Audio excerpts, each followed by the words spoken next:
ईमानदारी का फल। काफ़ी समय पहले की बात है। प्रतापगढ़ नाम का एक राज था।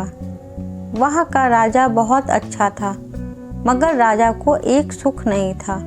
वह यह कि उसकी कोई भी संतान नहीं थी और वह चाहता था कि अब वह राज के अंदर किसी योग्य बच्चे को गोद ले, ताकि वह उसका उत्तराधिकारी बन सके और आगे की भागदौड़ को सुचारू रूप से चला सके। और इसी को देखते हुए राजा ने राज में घोषणा करवा दी कि सभी बच्चे राजमहल में एकत्रित हो जाएं। ऐसा ही हुआ। राजा ने सभी बच्चों को पौधे लगाने के लिए भिन्न भिन्न प्रकार के बीज दिए और कहा कि अब हम 6 महीने के बाद मिलेंगे और देखेंगे कि किसका पौधा सबसे अच्छा होगा।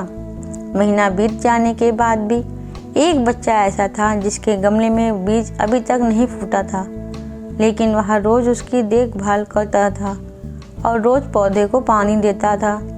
देखते ही देखते 3 महीने बीत गए। बच्चा परेशान हो गया। तभी उसकी माँ ने कहा कि बेटा धैर्य रखो, कुछ बीजों को फलने में ज़्यादा वक्त लगता है। और वह पौधे को सींचता रहा। 6 महीने हो गए। राजा के पास जाने का समय आ चुका था, लेकिन वह डरा हुआ था कि सभी बच्चों के गमले में तो पौधे होंगे और उसका गमला खाली होगा। लेकिन वह बच्चा ईमानदार था और सारे बच्चे राजमहल में आ चुके थे। कुछ बच्चे जोश से भरे हुए थे क्योंकि उनके अंदर राज्य का उत्तराधिकारी बनने की प्रबल लालसा थी। अब राजा ने आदेश दिया, सभी बच्चे अपने अपने गमले दिखाने लगे, मगर एक बच्चा सहमा हुआ था क्योंकि उसका गमला खाली था।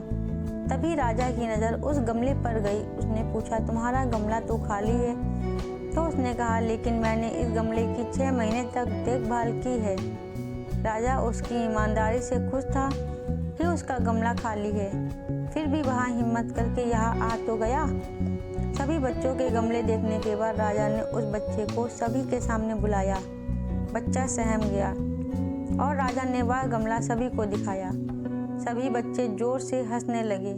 राजा ने कहा, शांत हो जाइए, इतने खुश मत होइए। आप सभी के पास जो पौधे हैं वो सब बंजर है। आप चाहे कितनी भी मेहनत कर ले, उनसे कुछ नहीं निकलेगा। लेकिन असली बीज यही था। राजा उसकी ईमानदारी से बेहद खुश हुआ और उस बच्चे को राज्य का उत्तराधिकारी बना दिया गया। लेकिन हमें इस कहानी से क्या सीखने को मिला?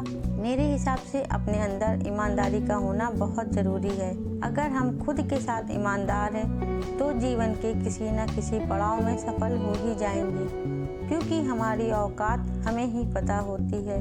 हम खुद को पागल बनाकर खुद का ही नुकसान करते हैं।